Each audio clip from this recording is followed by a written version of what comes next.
Een belangrijke voorwaarde bij recepten van topchefs is natuurlijk dat we een sterrenchef te gast hebben. En vandaag is dat niemand minder dan Lucas Rieve. Lucas, welkom. Ja, sterrenchef, maar jij hebt 2 sterren en dit al 19 jaar lang. Inderdaad, dat klopt. We hebben al 19 jaar 2 sterren. Dat is best wel lang, hè? Ja, inderdaad. Nou, ik denk dat wij wel een van degenen zijn die het langst 2 sterren in Nederland hebben. Ja. Wat ik me dan afvraag is hoe Lucas in het vak is gerold. Ja, Oh, precies een lang verhaal. nee, dat valt erg mee. Ik denk dat het zoals bij alle jongens, alle koks is begonnen bij, in de thuissituatie. Mijn moeder die heel veel aandacht aan het eten besteedde. En, we gingen regelmatig uit eten met het gezin. En, ik denk dat zodoende mijn interesse voor het koksvak is gewekt. Ja, je hebt toen een opleiding gevolgd, neem Ja. ik aan. Ik ben begonnen op de Sint-Hubertus in Amsterdam. Dat was gewoon een kok-kelneropleiding. Dat was gewoon een dagschoolopleiding. Ja. En daarna ben ik het Lillenstelsel ingegaan. Dat hield in dat ik 1 dag in de week naar school ging. De rest van de week werkte. Ja, die theorie was maar niks waarschijnlijk. Nee, praktijk. ik ben wel iemand die het liefst met zijn handen aan de gang is. Ja. Uiteraard heb je ook wellicht stage gedaan bij grote chefs. Ik heb in Nederland wel een aantal bij goede bedrijven stage gelopen. De Kersentuin, Amstel Hotel, Le Rob, de oude Roosmolen, wat toen de tijd 2 sterren had in Horen. In mijn geboorteplaats. En ik ben zelfs in België geweest bij Soevereins in Hasselt. Ja. En daar heb ik zeg maar een beetje mijn opleiding gehad. Ja. Goed. En toen kwam de Bokkendorens. Ja. Ik ben daar begonnen als tweede man, als souschef. En mijn toenmalige chef-kok Gerrit Geveling, die ging naar Chalet Royal. En toen werd aan mij gevraagd of ik de kar wou gaan trekken. Ja, en meteen ja gezegd.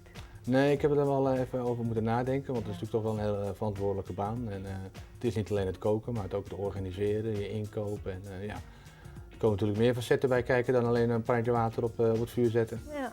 En na veel wikken en wegen ben ik er toch voor gegaan. Ik heb dat voor 300% gedaan, zeg maar. En, ik ben inmiddels denk ik 20, 21 jaar chef-kok in de Bokkendorens. Oké, wat moet ik me voorstellen bij het restaurant? Vertel eens, want ik ben er nog niet geweest. Nee, dan moet er wel een keer verandering in komen. Ja, dat zal ik zeker doen. Vertel eens. Nou, het restaurant de Bokkendorens is een restaurant dat ligt, wat ik net al zei, tussen Bloemendaal en Zandvoort. Het is een familiebedrijf, het is een restaurant wat overgegaan is van vader op zoon. Of van zoon op vader, laat ik zo zeggen.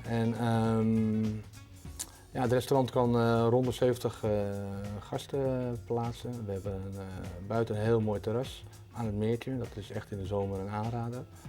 Ja, en de Bokkendorens is een uitdagend restaurant om te komen gaan eten. Want hoewel we al heel wat jaartjes op topniveau meedraaien, blijven we toch steeds in beweging met de keuken en ook met de bediening natuurlijk. Dus we proberen wel met de tijd mee te gaan en dan wel op Bokkendorens kwaliteit. Ja, maar je hebt ondertussen ook een hele goede rechterhand, hè, Lucas? Zeker weten. Jeroen Bavelaar. Jeroen Bavelaar. Jeroen die heeft als chef de petit bij ons gewerkt een aantal jaren geleden. Is toen een aantal jaren bij Johnny en Therese, bij de Librei in de keuken gestaan. En is toen bij mij weer teruggekomen als tweede man. En daar ben ik erg blij mee.